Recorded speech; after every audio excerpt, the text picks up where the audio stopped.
That's the number 13, signs, plural, astrology.com. Thank you for watching my channel. This particular topic today is going to be dealing with Men in Black. Men in Black.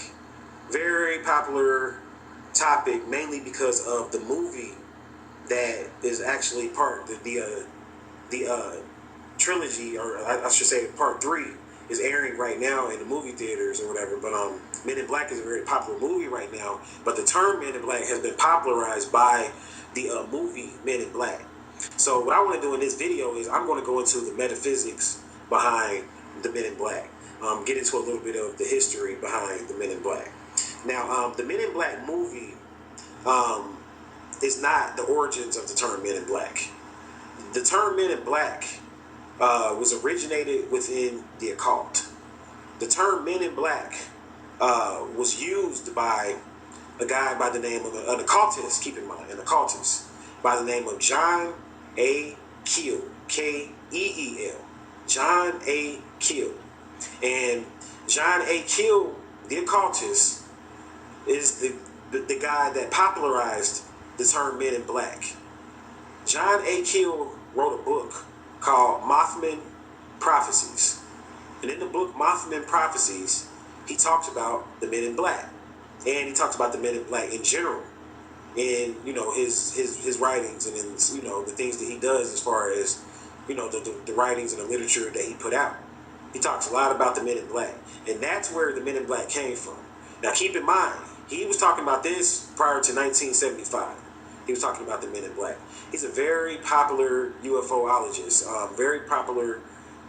He actually wrote a few scripts. He's a script writer as well. He wrote a few scripts. He's a writer. He's an occult researcher and writer by the name of John A. Keel. And he was the guy that came up with the Men in Black thing. Now, according to him, he didn't make this up.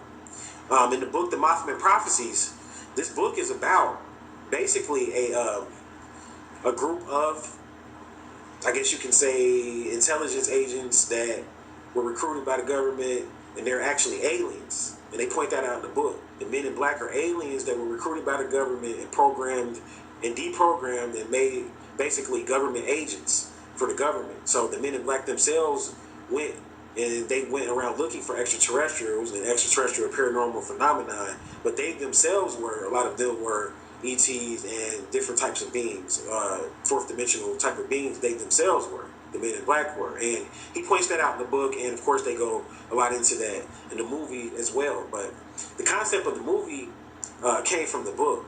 And it's like a lot of people, we go to the movies and we watch these movies and stuff like that, and we are like thinking that this is the first time, like these ideas and concepts are just things that creative people sit around and they just come up and sit around a table and they just come up with stuff.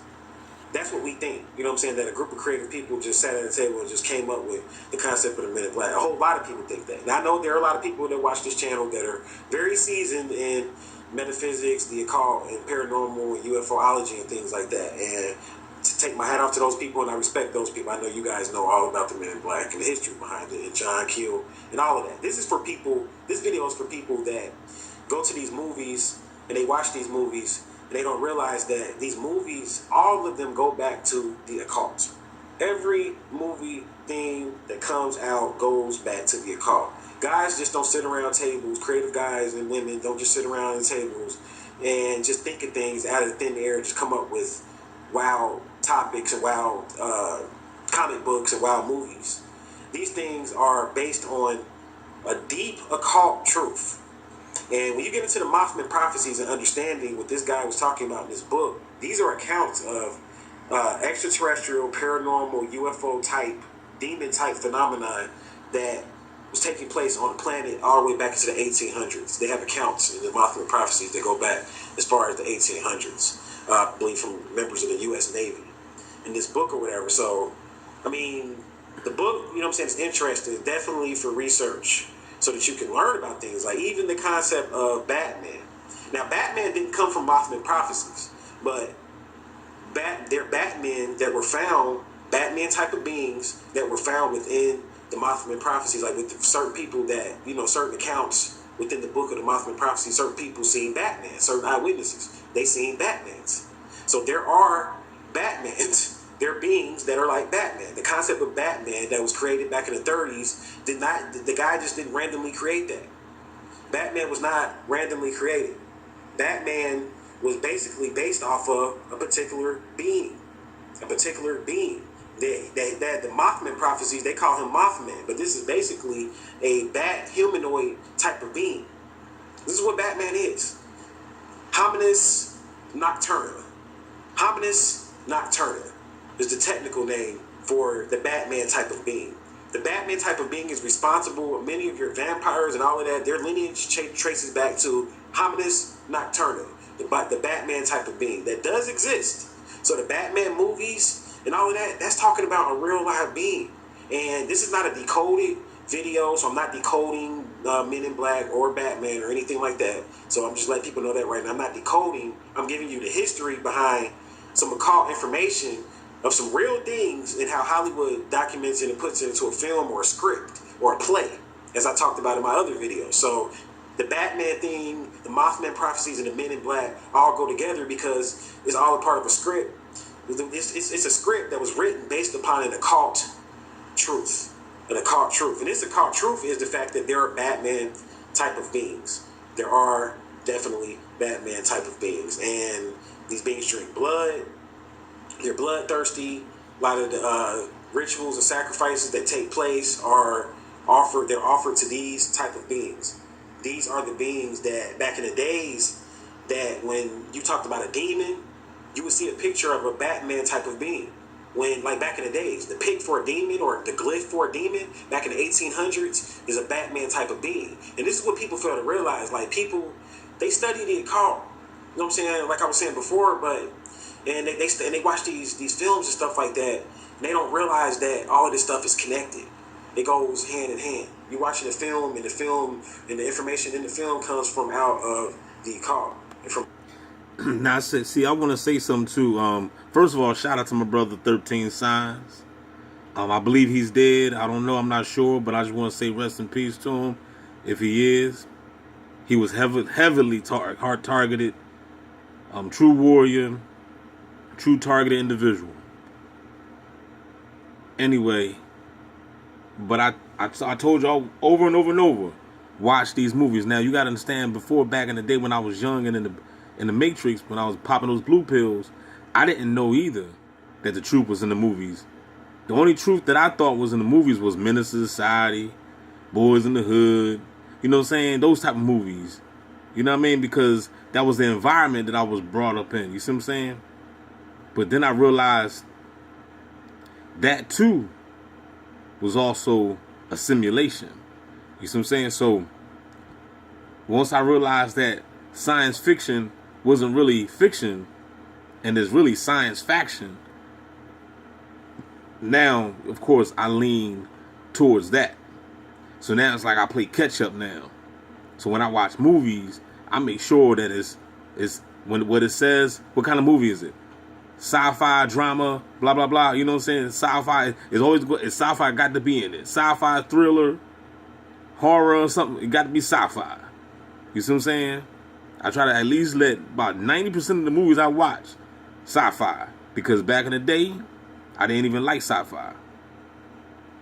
You see what I'm saying? So you got to watch these movies and you got to be able to have your third eye activated, so that way you will be able to, decode these movies. You know what I'm saying? Once you be able to decode these movies, you will see what the beast is telling you, because they're telling you everything, just about. But you just got to watch these movies. So I'm going to I'm going to record some more. It's going to be a part 2 because this video is 20 minutes.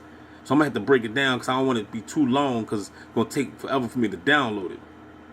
Out of the occult schools. And John A. Keel was no different. He was an occultist. All of these, Walt Disney, all of these people that were Hollywood, that are popular, Dr. Seuss, all of them were occultists. Shakespeare, even before. You always had to be an occultist before you could be a playwright. Even back in ancient Kemet. And back in what he just said about the Disney world, you know what I'm saying? For all you people that still go there, and you talking about you're a Christian and all this stuff, then you obviously don't know no better. You know what I'm saying? Because if you knew any better, you wouldn't be taking your kids nor yourself to no Disney World or none of those places. Because all those places are ran by the beast. And those people that were part of the plays and the So you shouldn't support none of that. because they still had griots and things like that, the storytelling and the dancing and all of that, and basically the entertainment of ancient Kemet. You still have to be initiated to be one of the performers and entertainers. You still have to be an initiated occultist. That's the way the game goes, and people just don't like it, but it's the nature of it. It's the nature of it because the nature of the arts, the entertainment, and all of that goes back to the occult and to the ET beings because they feel basically that they are the ones that are responsible for teaching humanity a lot of these things, so they want humanity to pay homage to them, and they usually ask for a sacrifice to do that. So that's what it comes down to. So Batman and all of that, and the shootings and stuff like that that happened in Batman, this is not a video talking about the shootings in Batman or nothing like that. I don't know what was going on with that, but I know for a fact that each occult movie like Batman and all that is talking about a powerful occult being of what used to be a demon back in the 1800s, of what they called them demons. Those Batman type of beings were called demons back in the 1800s. And I know for a fact that the Batman theme is based upon that kind of being, and I know those beings require sacrifice. So I'm going to stop it right there. This is going to be part 1. All right? Don't forget to like, share, subscribe. Look out for part 2 in the second half. We out.